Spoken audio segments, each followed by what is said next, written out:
जीवन में हमेशा याद रखिए, कर्मों का फल हमें वैसे ही ढूंढ लेगा जैसे बछड़ा खो जाने पर सैकड़ों गायों में अपनी मां को ढूंढ लेता है। आप देख रहे हैं गीता ज्ञान। आज हम बात करेंगे तीसरे अध्याय की, श्रीमद् भगवद गीता के तृतीय अध्याय की। उससे पहले 2 अध्यायों की बात करता हूं। पहला अध्याय जिसमें अर्जुन ने कहा कि मुझे युद्ध नहीं करना है। धनुर्धर अर्जुन रथ के पिछले भाग में जाकर के बैठ गए। दूसरे अध्याय में भगवान श्री कृष्ण ने समझाया कि आपका धर्म ही आपसे कहता है कि आप युद्ध क्षेत्र में उतरिए, और युद्ध क्षेत्र जो है वो अंदर है, वो बाहरी युद्ध के लिए गीता नहीं कहती है। श्रीमद् भगवद गीता के द्वितीय अध्याय में भगवान श्री कृष्ण ने अर्जुन से कहा कि 2 मार्ग हैं जिससे ये कर्म होता है, जिससे युद्ध भूमि में उतरा जा सकता है। पहला है निष्काम कर्म योग और दूसरा है ज्ञान योग। ज्ञान योग के बारे में उन्होंने कहा कि अगर आप इसमें हार जाते हैं तब भी स्वर्ग प्राप्त करेंगे, और जीत जाओगे तो महामहिम की स्थिति प्राप्त करोगे। स्वर्ग का मतलब है स्वर में विचरण करने की क्षमता। स्वर यानी कि जब आप मेडिटेशन में उतरते हैं तो आपका ध्यान लगने लग जाए, इतनी क्षमता आप अर्जित कर लोगे अगर आप इस युद्ध भूमि में उतर जाते हो। और अगर जीत जाते हो, अगर मोक्ष प्राप्त हो जाती है तो महामहिम की स्थिति प्राप्त करोगे। तृतीय अध्याय की जब शुरुआत होती है तो धनुर्धर अर्जुन जो है इसी पर सवाल करते हैं। कहते हैं कि आपने निष्काम कर्मयोग के बारे में कहा था कि कर्म करे जाओ, फल की चिंता मत करो, कर्मण्येवाधिकारस्ते मा फलेषु कदाचन। अब मुझे बस ये बताइए कि 2 रास्ते मेरे सामने हैं, मेरे लिए कौन सा सही है? कौन सा रास्ता है जिससे मुझे श्रेय, परम कल्याण, मोक्ष मिलेगा? अगर आप वाकई में जाना चाहते हैं तो आप जरूर पूछेंगे कि कौन सा रास्ता दोनों में से सबसे ज्यादा सरल है। भगवान श्री कृष्ण तृतीय अध्याय की शुरुआत में ही इस प्रश्न का समाधान बताते हैं। तो आइए शुरू करते हैं। तृतीय अध्याय का सार मेरे शब्दों में आप तक पहुंचा रहा हूं। ये सारा ज्ञान जो मैं आप तक साझा कर रहा हूं, ये मैंने प्राप्त किया है, पढ़ने की कोशिश की है। यथार्थ गीता जो कि हमारे स्वामी जी श्री परमहंस स्वामी अडगड़ानंद जी महाराज जी ने लिखी है, उसमें से जो मैं समझ पाया बस आप तक आज साझा कर रहा हूं। भगवान श्री कृष्ण अर्जुन से कहते हैं शुरुआत में कि संसार में जो सत्य शोध की 2 धाराएं हैं ये मेरे द्वारा पहले कही गई। पहले का मतलब ये नहीं कि सत्ययुग में या त्रेता युग में, पहले का मतलब है अभी दूसरे चैप्टर में जो जस्ट पहले बताया, दूसरे अध्याय में। ज्ञानियों के लिए ज्ञान मार्ग और योगियों के लिए निष्काम कर्म योग जो है, कर्म मार्ग जो है, वो उन्होंने बताया। और भगवान श्री कृष्ण शुरुआत में ही कहते हैं कि दोनों ही रास्तों की अगर मैं बात करूं तो कर्म तो करना पड़ेगा, कर्म अनिवार्य है। श्री भगवान उवाच न कर्मणा मनारंभा नैष्कर्म्यम पुरुषो अश्रुते न च सन्न्यसनादेव सिद्धिम समधिगच्छति। कहते हैं कि हे धनुर्धर अर्जुन, मनुष्य ना तो कर्मों को न आरंभ करने से निष्कर्मता की जो लास्ट स्टेज है वहां तक पहुंचता है, और ना ही जो आरंभ कर दिया था ध्यान, जो क्रिया आरंभ कर दी थी, उसको त्यागने से उस परम सिद्धि तक पहुंचता है।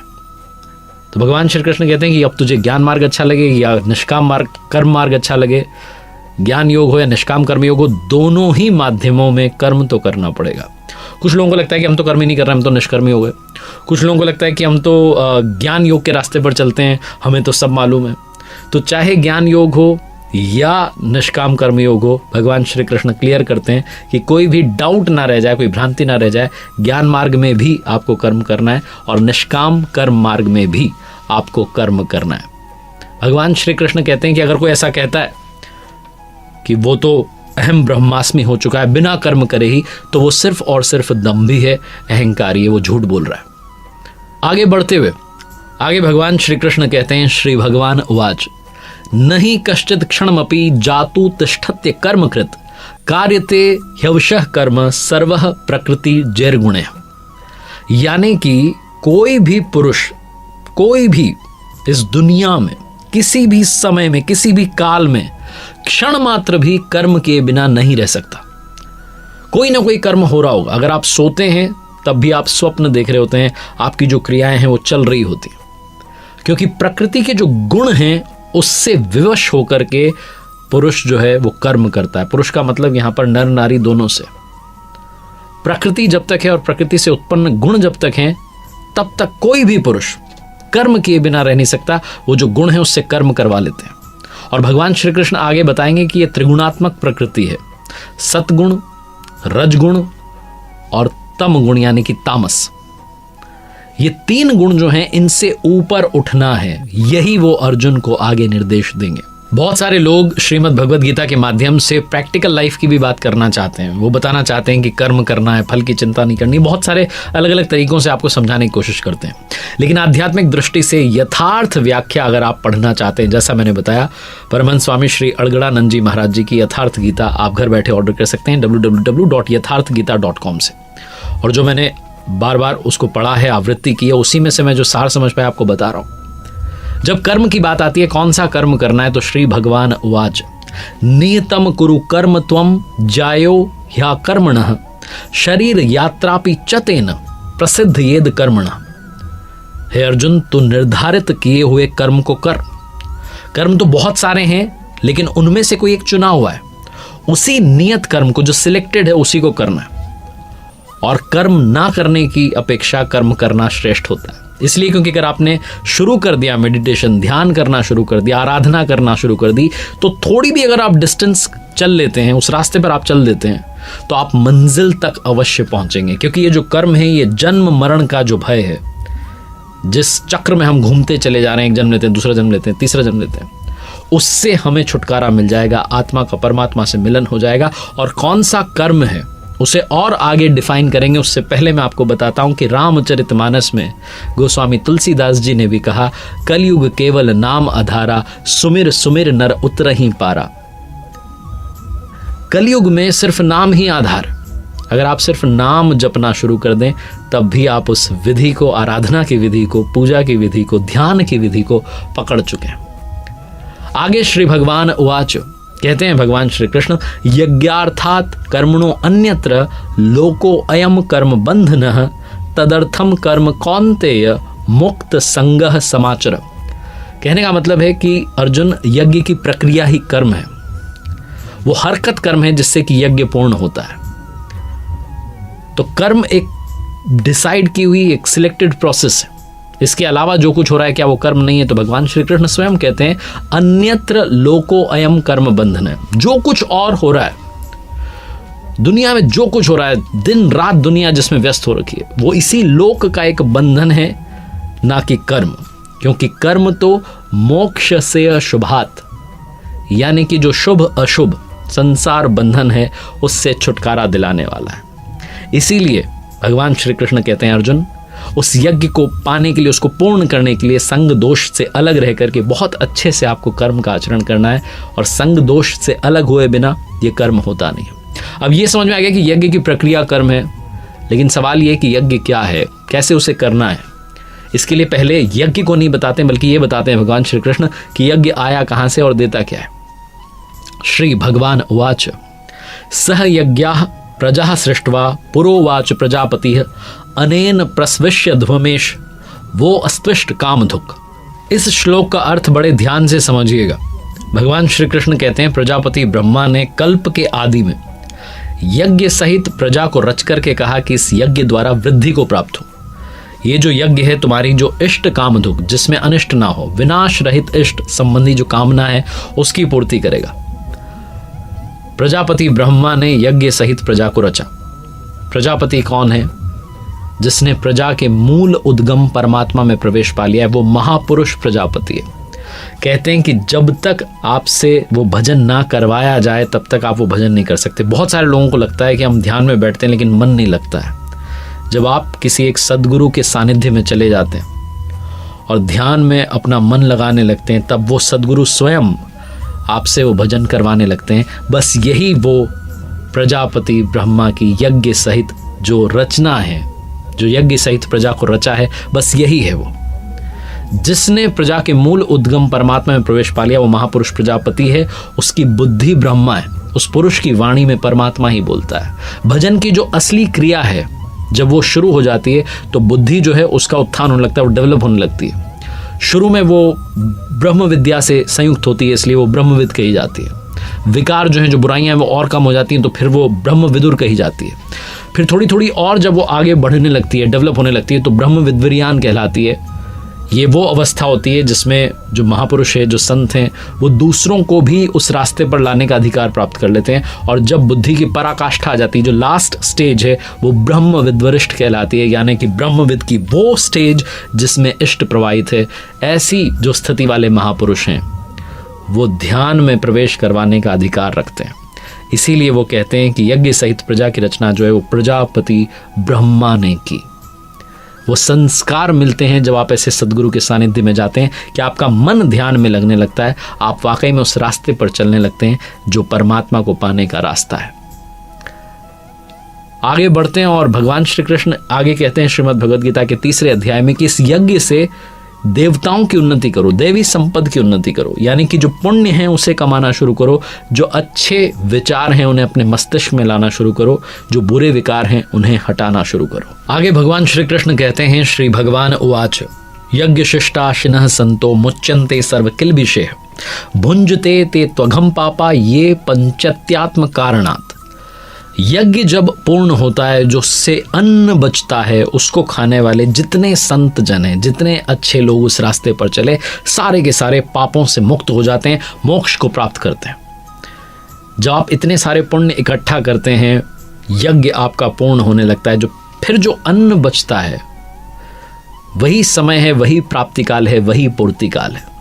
भगवान श्री कृष्ण कहते हैं कि जब यज्ञ पूर्ण हो गया तो जो शेष बचा हुआ ब्रह्म है वही अन्न है।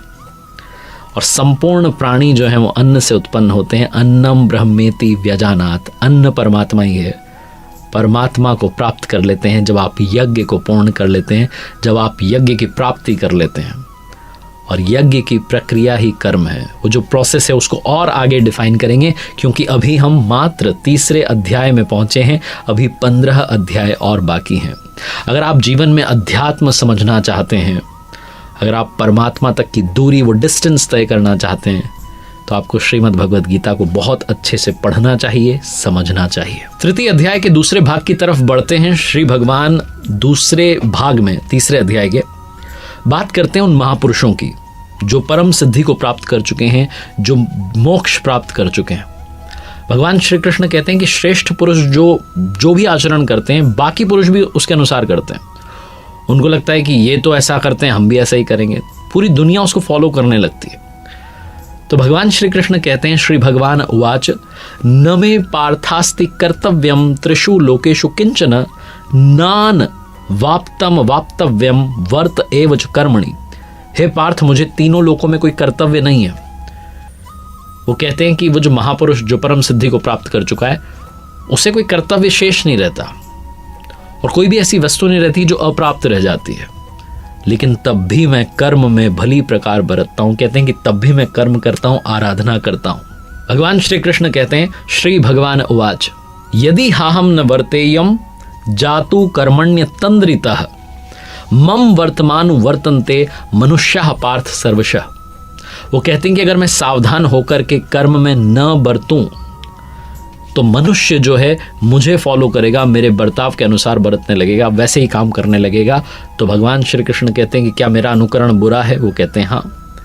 उत्सी देयु रिमे लोकान कुर्याम कर्मचेद हम संकरस्य च कर्ता स्या मुपहन्या मिमाह प्रजा। वो कहते हैं कि अगर मैं सावधान होकर के कर्म ना करूं तो सारे लोक भ्रष्ट हो जाएं और मैं संकरस्य, जिस वर्ण संकर की समस्या अर्जुन को थी, प्रथम अध्याय में कह रहा था वर्ण संकर का कर्ता हो जाऊंगा।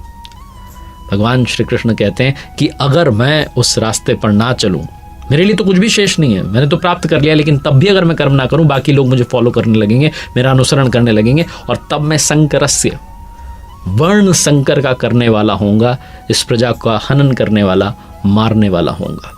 जो स्वरूपस्थ महापुरुष हैं, जो स्वरूप में स्थित हैं, जो तत्व स्थित महापुरुष हैं, अगर वो ध्यान ना करते रहें, बाकी लोग उनको फॉलो करने लगेंगे, नकल करने लगेंगे कि ये भी तो नहीं करते, हम भी नहीं करेंगे।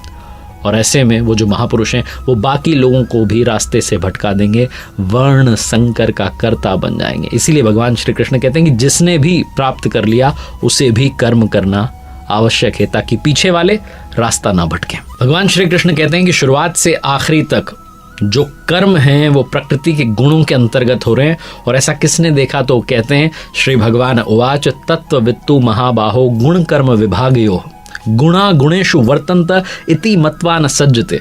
वो कहते हैं महाबाहो है अर्जुन, गुण और कर्म का जो विभाग है इसको तत्वविद, जो परम तत्व परमात्मा की जानकारी रखते हैं, जो स्वरूपस्थ हैं, उन महापुरुषों ने देखा है। उन्होंने देखा है कि संपूर्ण गुण जो हैं वो गुणों में ही बरत रहे हैं, और ऐसा मान करके वो इसमें उलझते नहीं हैं, आसक्त नहीं होते हैं। तत्व का मतलब है परम तत्व परमात्मा, ना कि वो 5 या 25 तत्व जैसा कि लोग इमेजिन करते हैं, कैलकुलेट करते हैं। भगवान श्री कृष्ण के शब्दों में तत्व एकमात्र परमात्मा है और कोई तत्व नहीं है। जो गुणों को पार करके वहां तक पहुंच गया वो देखता है कि गुण जो हैं वो गुण में बरत रहे हैं।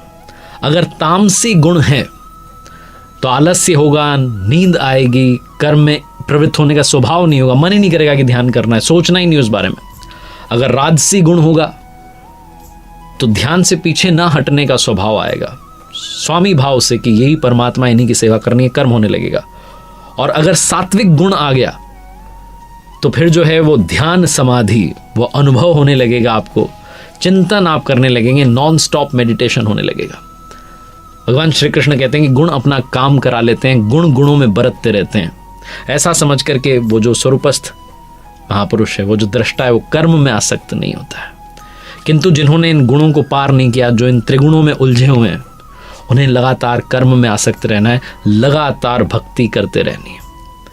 भगवान श्री कृष्ण कहते हैं मयि सर्वाणि कर्माणि सन्न्यस्याध्यात्म चेतसा निराशिर निर्ममो भूत्वा युध्यस्व विगत ज्वरः। इसलिए अर्जुन तो अध्यात्म चेतसा, अंतरात्मा में ही अपने चित्त का निरोध कर ध्यानस्थ हो जा, और जितने कर्म हैं उनको मुझ में अर्पण करके आशा रहित, ममता रहित, संताप रहित होकर के युद्ध कर। आप कहेंगे जब ध्यान करना है तो युद्ध क्यों करना है? दरअसल जब आप ध्यान में बैठेंगे, जब आप मेडिटेशन में बैठेंगे, तो असली जो विकार हैं वो आप पर अटैक करने लगेंगे। ऐसे ऐसे थॉट्स आने लगेंगे जो शायद पहले कभी नहीं आए होंगे। जब आप जैसे जैसे अपने अंदर सिमटते चले जाते हैं, बहुत सारे ऐसे विचार आने लगते हैं जो नहीं आने चाहिए। उन्हीं विचारों को हटाना, उन विकारों को हटाना ही युद्ध करना है। आगे बढ़ने से पहले भगवान श्री कृष्ण ने एक बात और कही, उसको समझना बहुत आवश्यक है। श्री भगवान उवाच श्रेयान् स्वधर्मो विगुणः परधर्मात् सुनुष्ठितात् स्वधर्मे निधनम श्रेयः परधर्मो भयावह।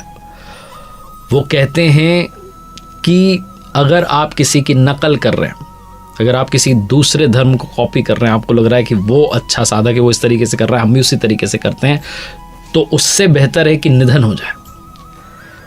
वो कहते हैं कि जो स्वभाव से उत्पन्न कर्म है, जैसा आपका स्वभाव है, तामसी गुण है, राजसी गुण है, सात्विक गुण है, जो भी गुण है, जो भी आपका स्वभाव है, जिस तरीके से आप साधना की स्टेज में है, उसी को फॉलो कीजिए।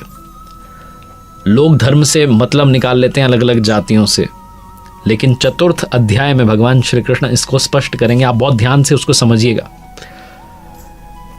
यहां श्रेयान् स्वधर्मो, स्वधर्म का मतलब है वो 4 स्टेज जो कि साधना की होती हैं, जो मैंने पहले बताई। उन चारों स्टेजेस में से जिस भी स्टेज पे आप खड़े हैं, अगर आप उससे ऊपर वाली को कॉपी करने लगते हैं तो उससे बेहतर है कि निधन हो जाए। इसीलिए भगवान श्री कृष्ण कहते हैं कि स्वधर्माचरण में, अपने धर्म के आचरण में मरना भी परम कल्याणकारी है, क्योंकि जो अगला जन्म मिलेगा वो वहीं से आपका साधन शुरू होगा, वहीं से ध्यान शुरू होगा जहां पिछले जन्म में छूट गया था। आत्मा मरती नहीं है, वो अपने संस्कारों को साथ लेकर के अगले शरीर में चली जाती है। अर्जुन भगवान श्री कृष्ण से प्रश्न करते हैं कि जब आपने रास्ता बता दिया, तब भी फिर ये जो पुरुष है वो किसकी प्रेरणा से पाप को फॉलो करता है, पाप का आचरण करता है, आपके बताए हुए रास्ते पर क्यों नहीं चलता है? इस पर भगवान श्री कृष्ण कहते हैं श्री भगवान उवाच काम एष क्रोध एष रजोगुण समुद्भव महाशनो महापापमा विद्यन मिह वैरिणम। कहते हैं अर्जुन, रजोगुण से जो उत्पन्न हुए हैं काम, क्रोध, ये अग्नि के समान भोग भोगने से भी कभी ना तृप्त होने वाले बहुत बड़े पापी हैं। काम, क्रोध, राग, द्वेष जो हैं, इसके ये पूरक हैं। वो कहते हैं कि तू इनको सबसे बड़ा शत्रु जान। कहते हैं जैसे धुएं से अग्नि छुप जाती है, गंदगी से दर्पण छुप जाता है, वैसे ही ये जो काम, क्रोध, विकार हैं, इनसे वो आत्मा छुपी हुई है, वो जो अच्छाइयां हैं वो छुपी हुई हैं। भगवान श्री कृष्ण से जब पूछते हैं अर्जुन कि ये रहते कहाँ हैं, तो भगवान श्री कृष्ण कहते हैं इंद्रियाणि मनोबुद्धिर अस्याधिष्ठान मुच्यते एतिर विमोह यत्येष ज्ञान मावृत्य देहिनम। इंद्रियां, मन और बुद्धि जो हैं इन विकारों के स्थान यहाँ रहते हैं। इसलिए मन, बुद्धि और इंद्रियों के द्वारा ही ये ज्ञान को छुपा देते हैं और इंसान को मोह में डाल देते हैं। इसलिए भगवान श्री कृष्ण कहते हैं तस्मात्त्वमिन्द्रियाण्यादौ नियम में भरतर्षभ पापमानम प्रजहीह्योनम ज्ञान विज्ञान नाशनम। इसलिए अर्जुन तो पहले इंद्रियों को नियम में संयत कर, क्योंकि शत्रु इनके अंतराल में छुपा हुआ है, तुम्हारे शरीर के भीतर बैठा हुआ है। बाहर खोजने से शत्रु नहीं मिलेगा। इंसान, जैसा मैंने पहले भी कभी कहानी में कहा कि अगर इंसान गिरना चाहे तो असुरों से भी नीचे गिर सकता है और उठना चाहे तो देवताओं से ऊपर उठ करके परमात्मा तक की दूरी तय कर सकता है। इसीलिए भगवान श्री कृष्ण कहते हैं इंद्रियों को वश में करके ज्ञान और विज्ञान का नाश करने वाले इस पापी काम को ही मार, क्योंकि जब तक कामना रहती है तब तक क्रोध रहता है, मोह रहता है। इसलिए जिस दिन कामना का नष्ट हो गया, जिस दिन ये इच्छाएं खत्म हो गई, जिस दिन इंद्रियां संयत कर ली, उस दिन आप उस रास्ते पर चलने लगेंगे। चौथे अध्याय में काफी कुछ जानने के लिए, लेकिन उससे पहले तीसरे अध्याय का नाम दिया गया शत्रु विनाश प्रेरणा। इस तीसरे अध्याय में युद्ध की बात की गई, इसके अलावा ज्यादा युद्ध के बारे में बात नहीं की गई है। शत्रु के विनाश की प्रेरणा दी गई, इसीलिए तृतीय अध्याय का नाम है शत्रु विनाश प्रेरणा। अगले बुधवार को सुबह 9:30 बजे मेरे साथ देखिएगा चौथे अध्याय से क्या सीखा जा सकता है। घर बैठे आप यथार्थ गीता मंगवा सकते हैं। अगर आप घर बैठे पढ़ना चाहते हैं, अपने घर वालों को पढ़ाना चाहते हैं, तो फ्री में ऑर्डर कीजिएगा www.yatharthgita.com से।